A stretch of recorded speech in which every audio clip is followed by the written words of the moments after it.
श्रीलंका के खिलाफ तीसरे वनडे मुकाबले के लिए टीम इंडिया की खतरनाक नई प्लेइंग 11 घोषित। हार के बाद कप्तान रोहित शर्मा ने किए टीम में अचानक बड़े बदलाव। तो जी हां, भारत बनाम श्रीलंका 3 मैचों की वनडे सीरीज की अब तीसरा वनडे मुकाबला खेला जाना है और इसके लिए मैच मुट्ठी भर का समय बचा है। पहला वनडे मुकाबला जो भारत 99% तक जीत चुका था, लेकिन उस मुकाबले में भारत कहीं न कहीं हार जाता है। हार इसीलिए क्योंकि वो मुकाबला टाई मात्र औपचारिक था, बाकी वाकई में भारत को हार मिली थी। लेकिन खैर वो टाई का नतीजा था। उसके बाद दूसरे वनडे मुकाबले में भी Indian cricket team driving seat पर थी, लेकिन कुछ खिलाड़ियों के खराब प्रदर्शन की वजह से टीम इंडिया को एक बहुत बड़ी हार का सामना करना पड़ा, जिसके बाद अब तीसरे वनडे मुकाबले के लिए कप्तान रोहित शर्मा अब प्लेइंग 11 में बहुत बड़े बदलाव करने वाले हैं। कुछ नए खिलाड़ियों को मौका देंगे तो कुछ खिलाड़ियों को बाहर का रास्ता दिखाएंगे। आइए आपको बताते हैं तीसरे वनडे मुकाबले के लिए क्या रहेगी टीम इंडिया की प्लेइंग 11 इस एक खास रिपोर्ट में। लेकिन आगे बढ़ने से पहले अगर आप भी है टीम इंडिया के फैन तो वीडियो को लाइक कर दीजिए, चैनल को सब्सक्राइब कीजिए और बेल आइकॉन को दबाइए ताकि क्रिकेट अपडेट आपको मिलती रहे। तीसरे वनडे मुकाबले के लिए टीम इंडिया की प्लेइंग 11 की बात करते हैं तो सबसे पहले ओपनिंग जोड़ी की बात करते हैं। तो पहले पायदान पर नाम कप्तान रोहित शर्मा का आता है। हिटमैन रोहित शर्मा, मानो ये एक अलग ही पिच पर बल्लेबाजी करते हैं और बाकी सभी खिलाड़ियों को एक अलग पिच दे दी जाती है। इस तरह की हिटमैन शो दिखाई दे रहा है। लाजवाब फॉर्म में है। पहले वनडे मुकाबले में अर्धशतकीय पारी खेली तो दूसरे वनडे मुकाबले में भी शानदार अर्धशतकीय पारी खेलते नजर आए हैं और जिसकी वजह से टीम इंडिया को ओपनिंग स्लॉट में शानदार शुरुआत मिल रही है।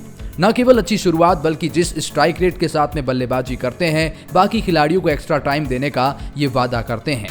रोहित शर्मा बाकी कमाल की कप्तानी भी करते हैं, वर्ल्ड चैंपियन कप्तान हैं और उस लिहाज से बल्लेबाजी भी इनके कॉन्फिडेंस में 7वें आसमान पर है। तो पहले पायदान पर नाम कप्तान रोहित शर्मा का आता है। इनके साथ में नाम ओपनिंग स्लॉट में शुभमन गिल का आएगा। जहां शुभमन गिल टीम इंडिया के तुरुप का इक्का कहे जाते हैं। शुभमन गिल राइट हैंडेड बल्लेबाज के तौर पर पिछले दोनों मुकाबलों में ठीक ठाक दिखे हैं। पहले मुकाबले में भी शानदार ओपनिंग पार्टनरशिप करते नजर आए। हालांकि शुरुआत मिल चुका था लेकिन उसे एक बड़ी पारी में तब्दील नहीं कर पाए। उसके बाद दूसरे वनडे मुकाबले में भी शुभमन गिल ने अच्छी शुरुआत करी, 30-35 रन की पारी खेली, लेकिन एक बार फिर उस शुरुआत को बड़ी पारी में तब्दील नहीं कर पाए। उम्मीद है तीसरे वनडे मुकाबले में एक बड़ी पारी खेलते हुए नजर आए और इनके पास जो क्लास है, जो गैप्स फाइंड करने की काबिलियत है, जो इनके पास रुतबा है, वो फिलहाल किसी के पास और नजर नहीं आता है। उस लिहाज से भी शुभमन गिल ओपनिंग स्लॉट में पक्के नजर आते हैं। नंबर 3 पर बात करेंगे तो पाएंगे विराट कोहली का नाम आता है। जी हाँ, विराट कोहली टीम इंडिया की आन बान और शान। 2 वनडे मुकाबलों में टीम इंडिया का उतना अच्छा प्रदर्शन नहीं रहा, उसका रीजन भी विराट कोहली ही है, क्योंकि विराट कोहली अभी तक उस फॉर्म में नजर ही नहीं आए हैं। विराट का फ्लॉप होना बाकी खिलाड़ियों पर भी परेशानी डाल रहा है।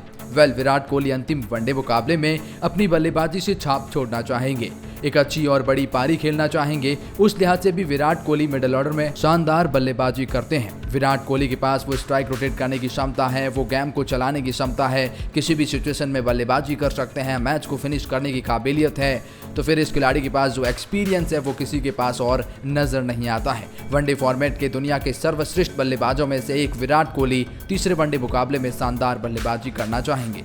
तो चौथे पायदान पर जो नाम आएगा वो श्रेयस अय्यर का आएगा। जी हाँ, श्रेयस अय्यर भी पिछले कुछ समय से लगातार वनडे फॉर्मेट में टीम इंडिया का हिस्सा रहे हैं। हालांकि पहले वनडे मुकाबले में भी श्रेयस अय्यर का बल्ला बिल्कुल शांत रहा, तो दूसरे वनडे मुकाबले में भी श्रेयस अय्यर शांत नजर आए हैं। अभी तक वो फॉर्म, अभी तक वो लय श्रेयस अय्यर के पास नजर नहीं आई है। उम्मीद करते हैं जो इस खिलाड़ी के पास काबिलियत है कि नंबर 4 पर अच्छी बल्लेबाजी कर सकते हैं, बड़े शॉट लगा सकते हैं, हिटिंग कैपेबिलिटी नजर आती है, उन सब मायनों में कहीं ना कहीं इस खिलाड़ी की वो वैल्यू बढ़ जाएगी और ये खिलाड़ी उस शानदार परफॉर्मेंस के साथ में नजर आना चाहेगा नंबर 4 पर। तो नंबर 5 पर ऋषभ पंत की एंट्री होने वाली है। जी हाँ, केएल राहुल लगातार दोनों मुकाबलों में फ्लॉप साबित हुए हैं और जिसकी वजह से अब ऋषभ पंत जैसे विस्फोटक लेफ्ट हैंडेड बल्लेबाज को इंडिया की ओडीआई प्लेइंग 11 में मौका मिलने वाला है। नंबर 5 पर लेफ्ट हैंडेड बल्लेबाज के तौर पर भी लेफ्ट एंड राइट कॉम्बिनेशन जरूरी है, विकेट कीपिंग भी शानदार करते हैं। एक्स फैक्टर ऋषभ पंत नजर आते हैं, यानी जो अकेले दम पर पूरे मैच को पलटने की दमखम रखते हैं। और ऐसे टर्निंग पिचों पर आपको ऐसे खिलाड़ी की जरूरत होती है, तो ऋषभ पंत वहां पर एक बहुत बड़ा इम्पैक्ट डाल सकते हैं। इसलिए केएल राहुल को बाहर का रास्ता दिखाया जा सकता है और उनकी जगह पर ऋषभ पंत की एंट्री हो सकती है। पांचवें पायदान पर ऋषभ पंत, तो छठवें पायदान पर जो नाम आएगा वो रियान पराग का आएगा। रियान पराग भी टीम इंडिया की एंट्री कर सकते हैं, क्योंकि रियान पराग को इंडियन ओडीआई में मौका मिला है। प्लेइंग 11 का हिस्सा बनेंगे ज़रूर, मिडिल ऑर्डर में शानदार बल्लेबाजी करते हैं, लेकिन मिडिल ऑर्डर में अभी जगह उतनी है नहीं, तो फिर ये फिनिशिंग टच भी इंडियन क्रिकेट टीम को दे सकते हैं। रियान पराग के साथ जाएंगे तो आपको एक एक्स्ट्रा स्पिन गेंदबाजी का विकल्प मिल जाता है, पार्ट टाइम गेंदबाज का। यहाँ पार्ट टाइम गेंदबाजों की बहुत ज़्यादा वैल्यू है, उस लिहाज से भी Riyan Parag Indian cricket team में अपनी जगह को और भी पुख्ता करते हैं, और जिसकी वजह से शिवम दुबे को बाहर बैठना पड़ सकता है। नंबर 7 पर वॉशिंगटन सुंदर का नाम आ जाएगा। वॉशिंगटन सुंदर टीम इंडिया के राइट हैंडेड बल्लेबाजी के तौर पर शानदार बल्लेबाजी कर रहे हैं। वनडे मुकाबले में भी उस मुकाबले को फिनिशिंग टच पर तो नहीं ले गए, लेकिन शानदार फिनिशिंग के दमखम दिखाते नजर आए। इसके साथ में दूसरे वनडे मुकाबले में भी वॉशिंगटन सुंदर शानदार बल्लेबाजी करते हुए नजर आए हैं। वॉशिंगटन सुंदर के पास वो काबिलियत नजर आती है बल्लेबाजी की, तो गेंदबाजी में भी लगातार इंप्रूवमेंट कर रहे हैं और ऑफ स्पिन गेंदबाजी के तौर पर और भी ज्यादा खतरनाक हो रहे हैं। पहले वनडे मुकाबले में विकेट चटकाए, दूसरे वनडे मुकाबले में विकेट चटकाए, कई मायनों में वॉशिंगटन सुंदर की वैल्यू बढ़ चुकी है और इनके आगे नाम 8वें पायदान पर अक्षर पटेल का आता है। जी हाँ, लेफ्ट हैंडेड बल्लेबाज के तौर पर अक्षर पटेल अगर 8वें पायदान पर आपको आकर फिनिशिंग टच देना चाहे तो फिर ये कमाल के खिलाड़ी है। पहले वनडे मुकाबले में इनको प्रमोट किया, इनको ज़रूर एक अच्छी पारी खेलते हुए नजर आए, लेकिन फिर दूसरे वनडे मुकाबले में भी एक शानदार पारी खेलते हुए नजर आए हैं। हालांकि फिनिशिंग लाइन के पार ये दोनों वनडे मुकाबलों में नहीं ले जा पाए, लेकिन दमखम दिखाया है। और इतना ही नहीं, अक्षर पटेल ने तो गेंदबाजी के दम पर भी शानदार गेंदबाजी करी है और इंडियन क्रिकेट टीम में अपना महत्वपूर्ण योगदान दिया है।